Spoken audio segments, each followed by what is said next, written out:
Duhet të respektohet tabani i shoqërisë shqiptare. Ky ka qenë mesazhi i përbashkët i arqipeshkëvit të Shkodrës dhe miftiu të këtij qyteti, në lidhje me projektligjin për barazinë gjinore, që është hedhur për miratim në Kuvendin e Shqipërisë. Me shpresën e reflektimit të politikës, dy klerikët kanë paralajmëruar se çdo devijim nga tabani i familjes shqiptare parashikon një katastrofë të madhe. Edhe shpresoj që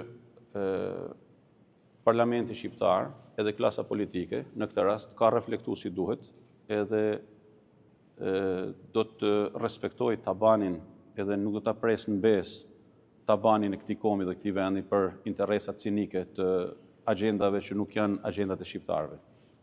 Që Zoti i ruajë i bekov shqiptarët, ashtu siç Zoti don në tokë, e na ruajt nga devijimi dhe shturja, se ajo është pastaj është katastrofë e madhe. Unë e kuptoj edhe politika, flitet për politikë, integrimi në Europë, që janë edhe gjërat që politika do të mbajë, do të vazhdojë.